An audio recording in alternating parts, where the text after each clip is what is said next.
중국에 체류 중인 우리 국민 3명이 신종 코로나 바이러스 확진 판정을 받았습니다. 중국 내에서 우리 국민이 확진 판정을 받은 것은 이번이 처음입니다. 일본 크루즈선에서 오늘 확진자 60여 명이 추가 확인되면서 모두 130여 명으로 늘었습니다. 일본 정부는 뒤늦게 탑승자와 승무원 3,700여 명 전원에 대한 검사에 들어갔습니다. 상부 개입 혐의로 기소된 한병도 전 정무수석 등 관련자 4명이 민주당 공천심사 면접에 들어갔습니다. 한국당이 태영호 전 공사를 영입하고 서울 지역구 출마를 시사했습니다. 고유정이 결심 공판에서 판사님과 저의 뇌를 바꾸고 싶을 만큼 답답하다며 끝까지 혐의를 부인했습니다. 봉준호 감독과 배우들은 시상식이 끝난 뒤 국내 취재진들을 대상으로 별도의 기자회견을 가졌습니다. 저희가 한두 마디로 그 감동을 다 전해드릴 수는 없습니다만 먼저 주요 내용 전해드리고 이어서 현장의 구민성 기자를 연결해서 뒷얘기도 들어보겠습니다. 시상식이 끝나고 바로 이어진 기자회견. 배우들도 앞다퉈 기쁨의 소감을 전합니다. 너무 기쁘고요. 저희가 엄청난 선을 넘었다고 생각했는데 끝나고 보니까 오스카가 선을 넘은 것 같아요. 저는 오늘 한국 시간으로 생일이었는데 배우로서 최고의 생일이 아니었나 생각을 합니다. 보수적이라고 알려진 오스카의 벽을 넘은 쾌거에 대해선 쉽게 말을 잇지 못합니다. 조금은 시간이 필요한 것 같고 상을 받은 거는 팩트니까 그 기쁨 자체만을 일단은 생각하고 싶고요. 재치 있는 입담으로 연일 화제였던 봉 감독이었지만 골든글로브 외국어 영화상 수상 때 했던 1인치 장벽을 넘자라는 발언은 수정했습니다. 1인치 장벽 또는 그 언어 장벽, 자막이라는 장벽들에 대한 발언은 저는 오히려 제가 했던 그 발언들이 좀 뒤늦은 감이 있지 않았었나. 봉 감독 특유의 농담을 하는 여유는 여전했습니다. 13살의 봉준호를 만나면 무슨 말을 해줄 것이냐는 질문엔 일찍 자라고. 영화를 너무 많이 봐가지고 어릴 때부터 좀 건강에 좀 여러 가지 다양한 문제들이. 곧바로 차기작을 준비하는 봉준호 감독. 또 다른 바람을 일으킬 수 있을지 주목됩니다. TV조선 구민성입니다. 예, 흥분을 좀 가라앉히고 지금부터는 신종 코로나 바이러스 걱정 소식 자세히 살펴보도록 하겠습니다. 오늘은 새로운 확진 환자가 발생하지 않아서 전체 환자 수는 27명 그대로입니다. 하지만 어제 확인된 3명의 가족 환자 가운데 시어머니와 며느리가 선별 진료소를 찾고도 진단 검사를 받지 못한 것으로 확인됐습니다. 보건당국은 폐렴 증상이 없었다거나 현장의 혼선을 이유로 들었는데 검역망에 허점이 있었던 것은 아닌지 걱정입니다. 김성돈 기자가 취재했습니다. 27번 확진자는 기침 등 증상으로 지난 5일 선별진료소를 찾았습니다. 중국 방문 이력이 있었지만 폐렴이 없어 의심 환자로 분류되지 않았습니다. 27번 확진자는 마카오를 거쳐 입국한 탓에 공항 검역도 그대로 통과했습니다. 27번 확진자의 시어머니인 25번 확진자는 지난 7일 의료진이 의심 환자로 판단했지만 검사를 받지 못했습니다. 의사 판단에 따라 신종 코로나 환자 검사를 확대한 첫날이었지만 제대로 지켜지지 않았습니다. 이제 이 검체를 어디로 의뢰를 할 건지에 대한 게 정리가 안 돼 있었던 것 같습니다. 그래서 그날은 검사가 진행이 안 됐고. 확진 판정을 받은 시흥 일가족 3명은 동네 마트와 음식점 등을 다니며 40여 명과 접촉한 것으로 확인됐습니다. 보건당국은 확진자 가족이 업소를 방문할 때 모두 마스크를 착용해서 감염 우려가 적다며 이들 업소의 정상 영업을 허용했습니다. 시흥시는 질병관리본부로부터 이 같은 지침을 받았다고 밝혔습니다. 교육은 질병본부에서 과잉 대응이라고 절대 안 된다고 했습니다. 하지만 시흥시는 관내 모든 어린이집과 유치원은 감염 예방을 위해 휴원 조치했고 오늘 개학 예정이었던 시흥시 관내 고등학교 3곳도 긴급 휴업에 들어갔습니다. 또 확진자 3명이 접촉한 마트와 식당 종업원 등 14명을 자가격리 조치했습니다. TV조선 김승돈입니다. 예, 이런 가운데 중국에 체류 중인 우리 국민 3명이 신종 코로나 바이러스 확진 판정을 받았습니다. 중국에서 우리 국민이 확진 판정을 받은 건 이번이 처음인데 현지에서 치료를 받고 있는 만큼 국내 이송 계획은 일단 없다고 합니다. 정은혜 기자가 취재했습니다. 신종 코로나 확진 판정을 받은 한국인 3명은 중국 산둥성 지닝시에 살고 있습니다.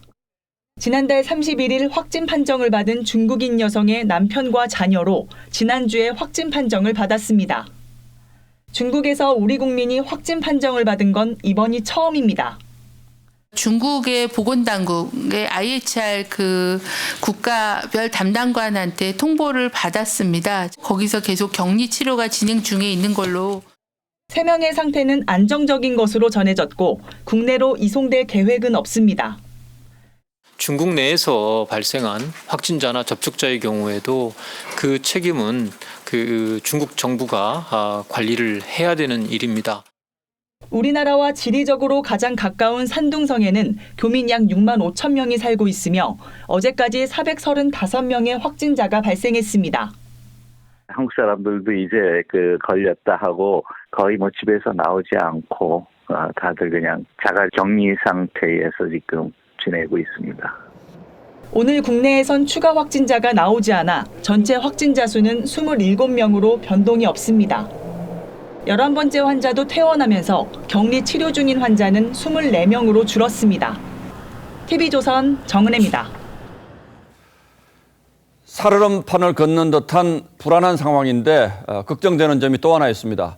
춘제 연휴 동안 고향을 찾았던 중국 사람들이 다시 돌아올 조짐을 보이고 있다는 겁니다. 한국 유학생만 7만 명에 달하고 있는데 아직 5천 명밖에 돌아오지 않아서 특히 대학가가 걱정이라는 전망도 있습니다. 보도에 최원영 기자입니다.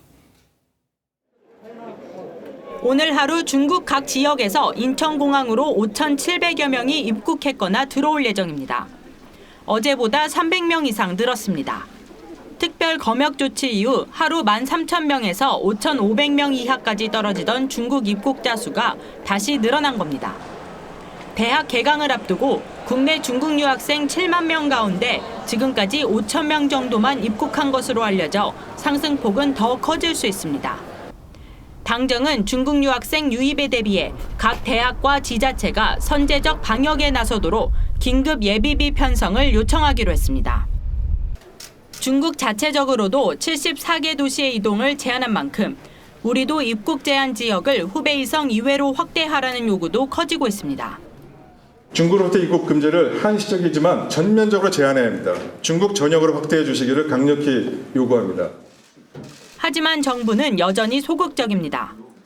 며칠 전부터 이제 중국의 환자 수가 약간 신규 환자 수가 조금은 감소 추세를 보이는 그런 측면이 있었고 여기에 싱하이밍 주한 중국 대사는 오늘 외교부를 비공식 방문한 자리에서 신종 코로나가 한중 교류에 영향이 없도록 같이 노력하자며 또다시 우리 정부를 압박했습니다.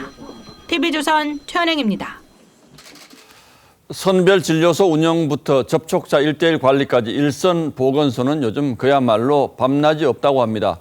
여기에 불안한 주민들의 문의 전화까지 폭주해서 콜센터를 방불케 하고 있습니다. 권영석 기자가 그 현장에 다녀왔습니다.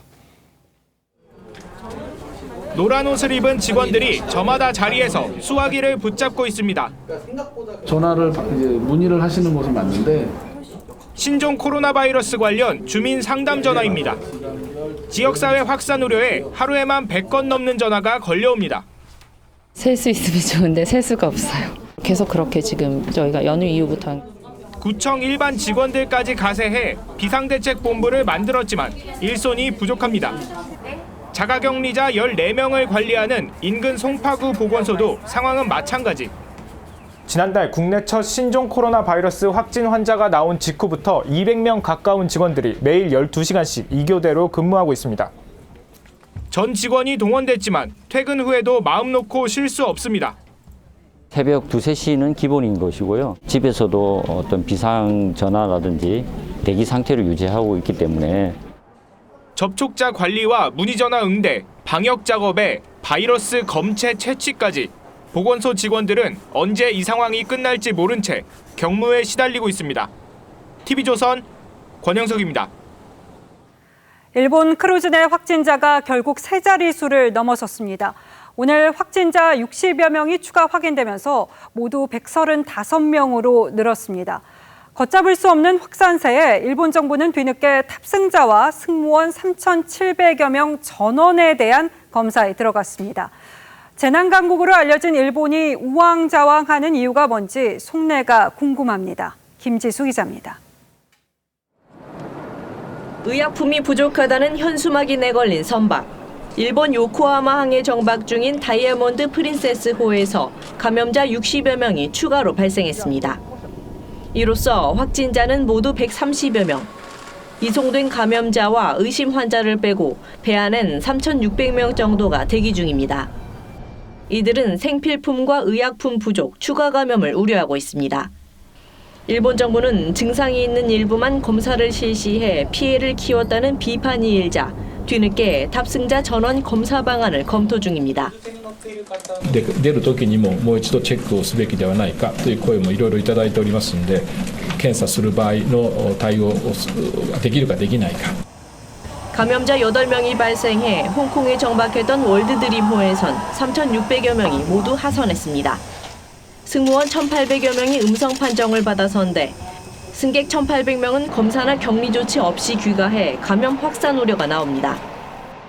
Because only in fact the passengers on board actually has no contact with the confirmed case. 우리 정부는 부산항에 입항 예정이었던 크루즈선 2척을 돌려보내는 등 크루즈선에 한시적 입항 금지 조치를 내렸습니다. TV조선 김지수입니다. 중국 내 사망자가 900명을 넘어섰습니다.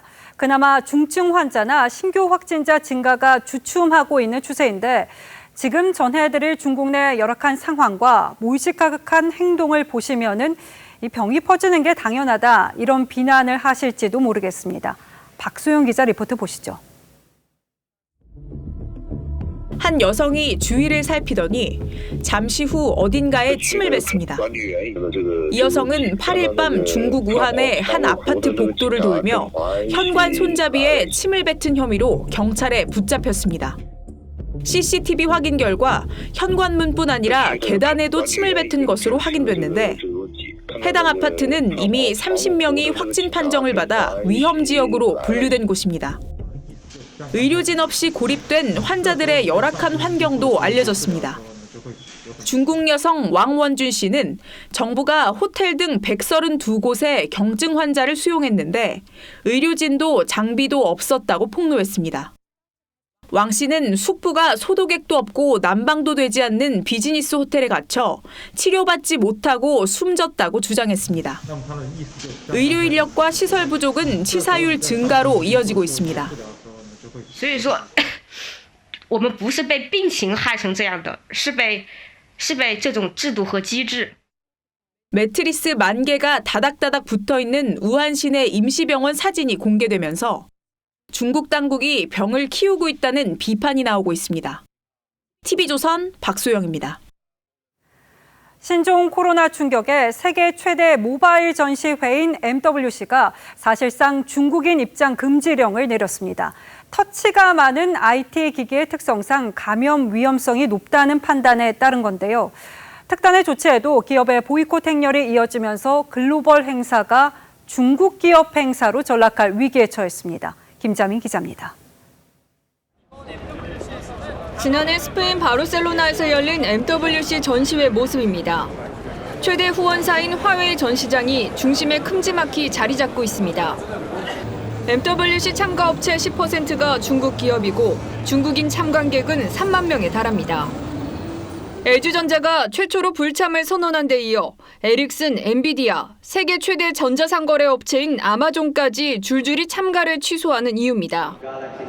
삼성전자와 국내 이동통신사들도 전시 규모를 축소하고 나섰습니다. 주목을 끄는 대형 참가사는 삼성전자와 화웨이 정도만 남았다는 우려 속에 전시회 위상마저 흔들립니다. 직접 IT 기기를 만지고 체험하는 행사 성격 탓에 신종 코로나 감염 위험성이 높다고 판단한 겁니다. 결국 행사 주최 측도 행사를 2주 앞두고 중국 후베이성 여행자의 전시장 출입을 금지시켰습니다. 개막 14일 이전 중국에 체류한 사람까지 포함하면서 사실상 중국인의 입장 금지령을 내린 겁니다. 다만 이 같은 조치가 유럽 내 아시아인 혐오 기류를 부추길 수 있다는 지적도 나옵니다. 네덜란드의 한 라디오 방송은 중국인 비하 노래를 내보내 논란이 되기도 했습니다.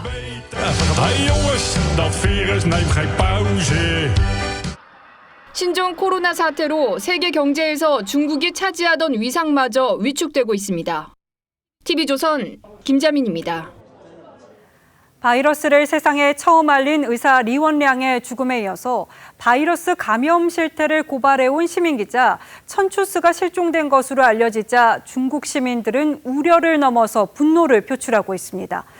들끓기 시작한 14억 민심을 시진핑 체제가 다스릴 수 있을지 오늘의 포커스입니다. 신종 코로나 사태가 중국의 시민 영웅들을 탄생시키고 있습니다. 바이러스를 처음 알린 의사 고 리원량. 이제 그의 어머니가 아들을 대신해 당국의 진실을 요구하고 나섰습니다.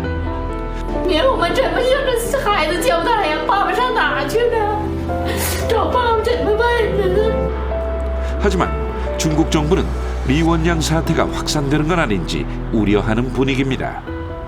这些被褥好像是军队用的被褥，把他们关在这么一个并不是完全隔绝的空间当中，他们彼此交叉感染的可能性是有的。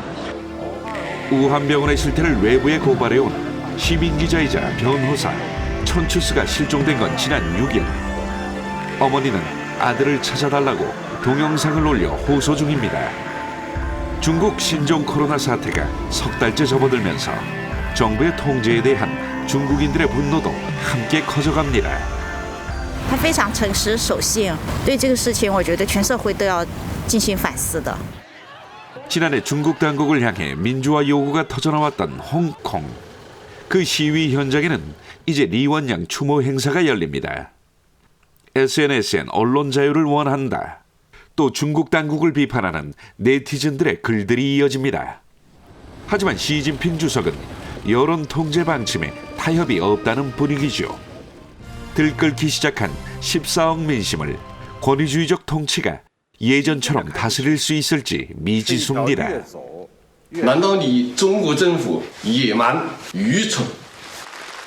제7대 중국 국가주석 시 주석은 2년 전 역대 지도자들이 지켜온 10년 집권 불문율을 폐지했습니다. 개헌을 통해 장기 집권의 문을 열었죠. 有关心爱护、靠得住、敢担当、能改变一个地方面貌的干部。 하지만 경제 성장은 둔화되고 민주화 요구는 커지는 가운데 이번 신종 코로나 사태가 시진핑 체제의 위기에 결정타를 남겼다는 게 지배적 관측입니다. 경제적으로 이제 빈곤한 사람들은 이제 이 사태를 어떻게 지켜보느냐. 중국의 공산당 집권 어떤 과정에서 들여다볼 때 이번 사태는 굉장히 큰 문턱입니다. 반면 위기 극복 후에는 시 주석 체제가 되레 강화될 것이란 관측도 나옵니다.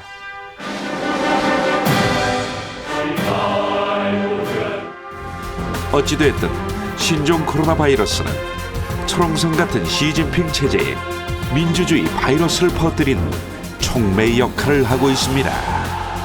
뉴스라인 포커스였습니다. 다음 뉴스입니다. 청와대 하명 수사 의혹 수사에 대한 검찰 공소장이 공개되면서 야권에서는 대통령이 최종 책임자라는 목소리가 본격적으로 나오기 시작했습니다. 대통령의 개입 사실이 확인된다면 탄핵을 추진하겠다는 말도 나왔습니다. 민주당은 귀를 의심케 하는 발언이라며 펄쩍 뛰었습니다. 이재림 기자가 보도합니다. 한국당 황교안 대표는 청와대 선거 개입 의혹에 문재인 대통령이 무관치 않을 거라고 주장했습니다. 대통령 모르게 저질렀을 것이라고 하는 것은 상상조차 안 되는 기획형 집단 선거부정 범죄입니다. 신재철 원내대표는 어제에 이어 또 탄핵을 언급했습니다. 연루 사실이 조금이라도 나온다면 대통령에 대한 탄핵을 추진할 것입니다. 어제 민변 소속 변호사조차 탄핵 사유라고 주장하는 등 법조계의 심각한 범죄라는 인식이 확산되자 한국당이 탄핵 논의에 불을 붙이는 모습입니다.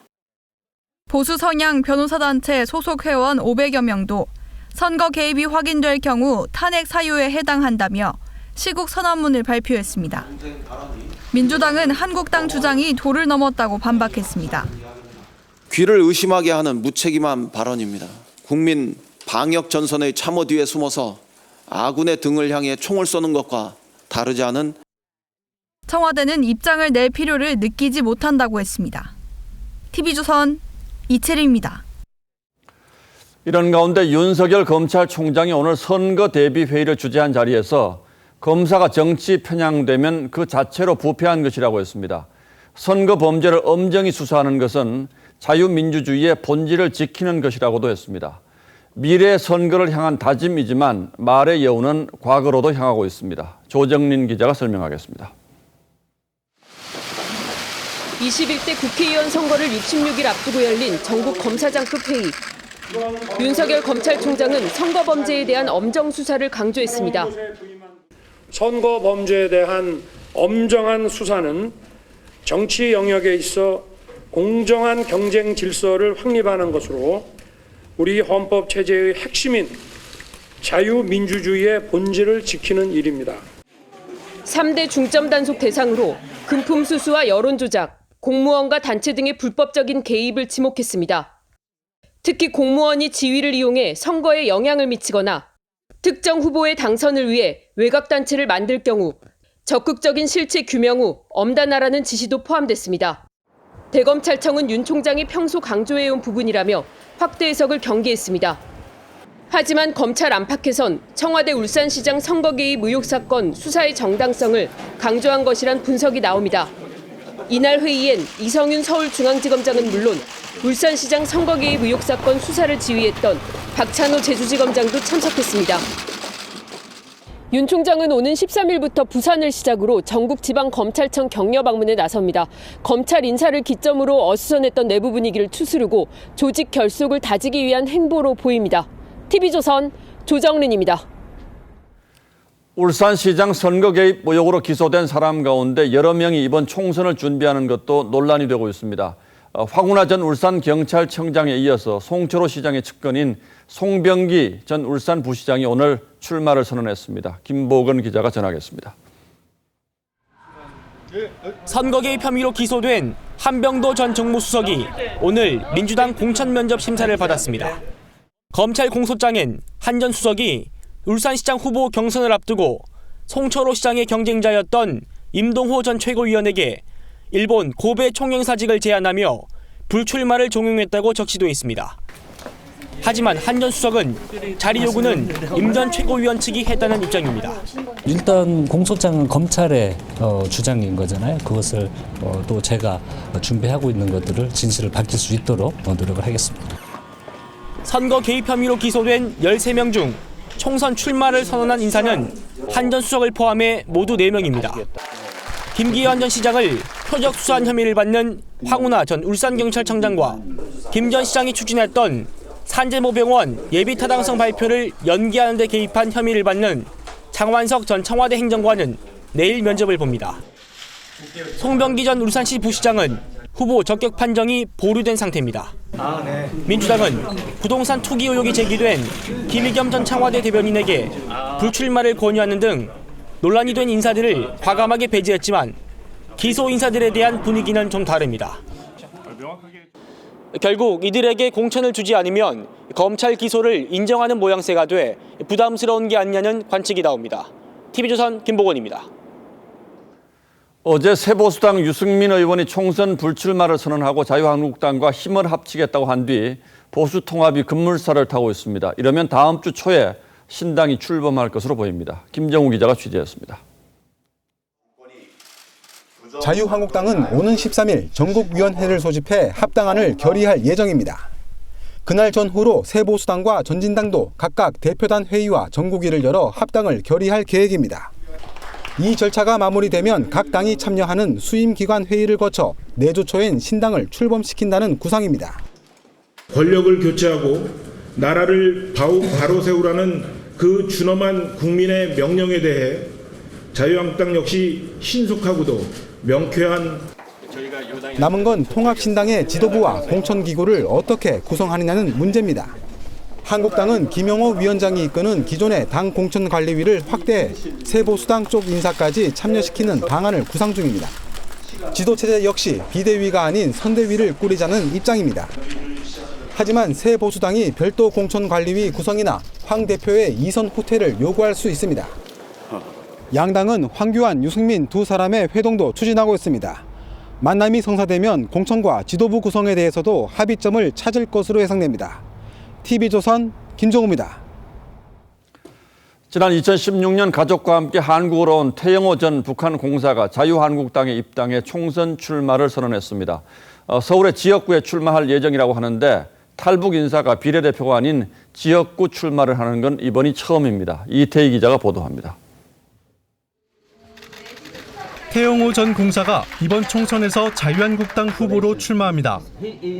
탈북자 출신이 비례대표가 아닌 지역구로 출마하는 건 이례적입니다.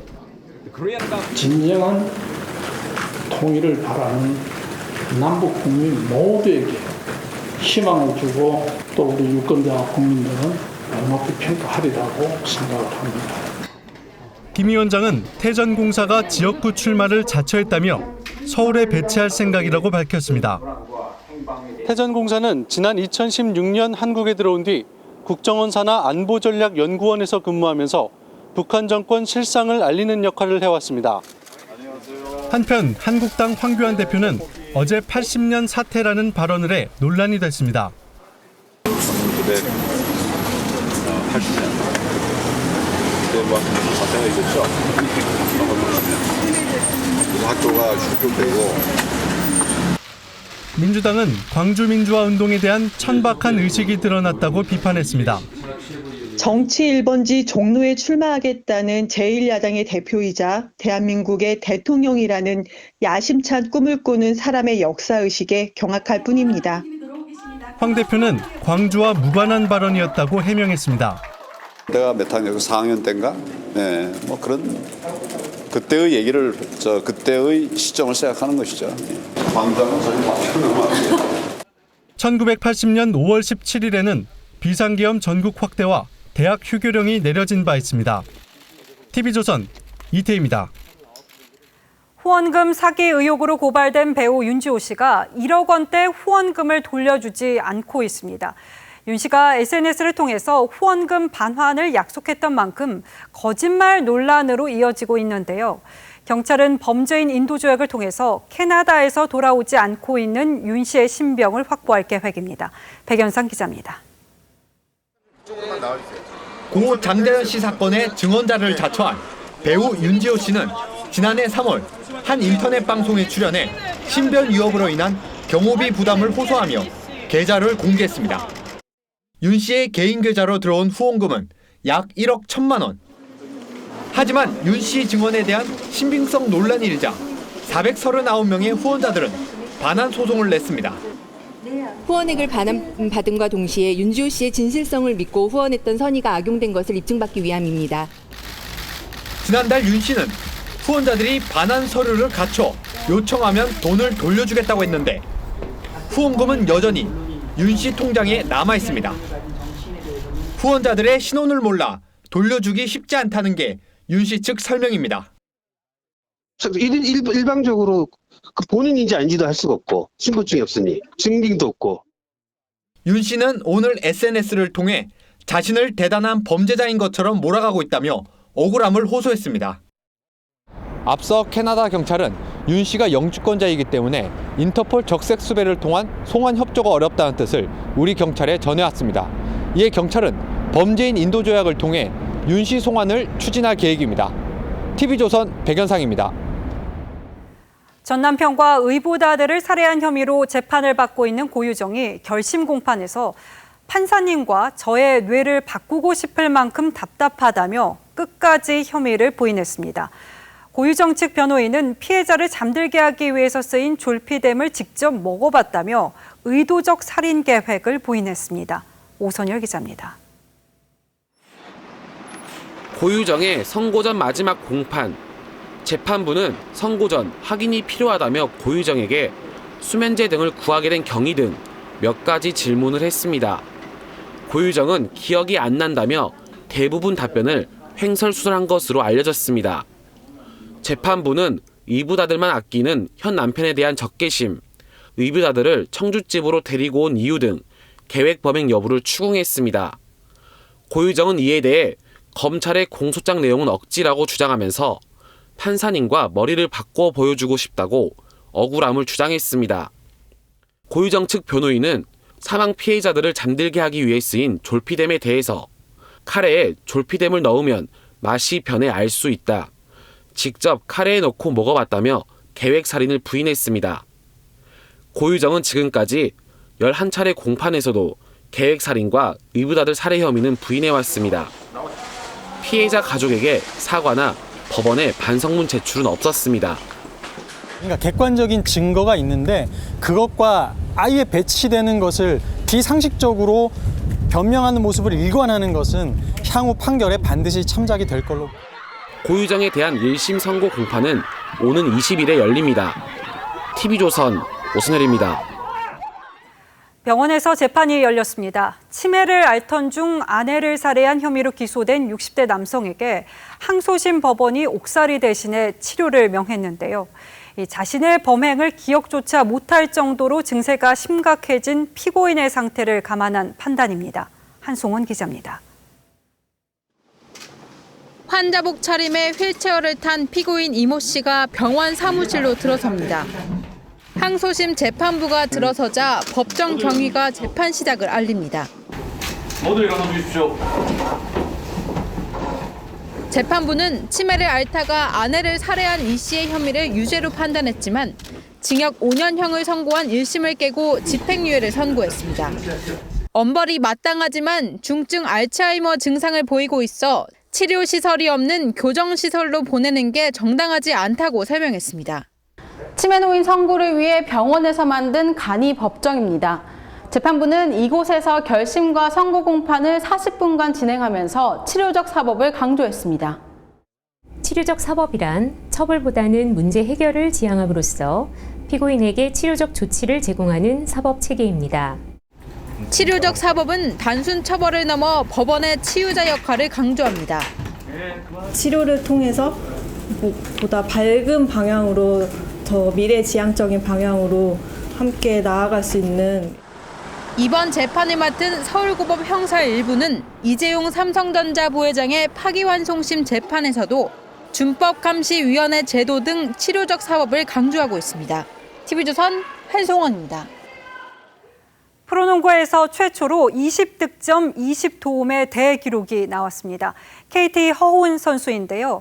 아버지 허재전 감독에 이어서 MVP 영예를 안을 수 있을지 이다솜 기자입니다. 상대의 밀집 수비를 개인기로 가볍게 돌파.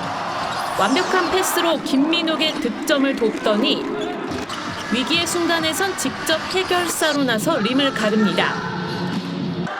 경기 막판 상대의 추격 의지를 완벽하게 꺾은 쐐기포까지.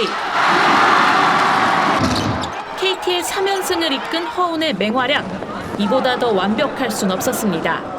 프로농구 최초 20득점 20도움 대기록을 세우며 KT의 단독 5위를 견인했습니다. 볼이 저한테 시작되면 저는 항상 자신 있기 때문에 지금 한번 다부지게 기록을 세워보자.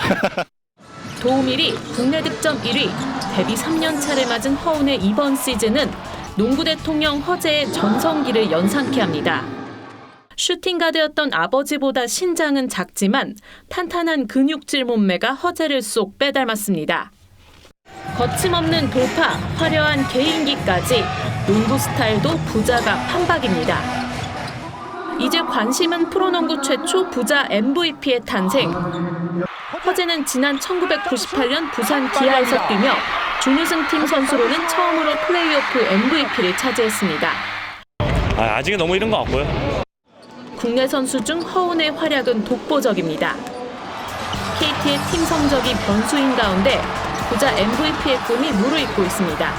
TV조선 이다솜입니다.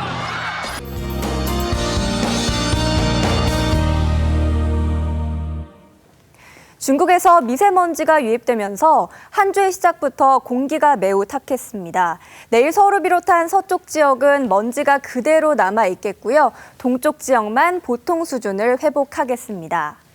기온은 크게 오르겠습니다. 내일 아침 서울과 대구, 울산은 0도에서 시작하겠고요. 한낮 기온은 서울이 13도, 강릉과 대구가 14도까지 오르겠습니다. 봄처럼 포근하겠고요. 내일 밤에는 전남 해안과 제주도에서 비가 시작되겠습니다. 수요일에는 전국으로 비가 확대되겠는데요. 남해안과 제주도는 많은 양이 올 것으로 보여서 미리 대비하시는 게 좋겠습니다. 이후에도 이번 주는 비 소식이 잦을 것으로 보입니다. 기상 정보를 잘 참고하셔야겠습니다. 날씨였습니다. 2월 10일 뉴스9는 여기서 모두 마치겠습니다. 시청해주신 여러분 고맙습니다.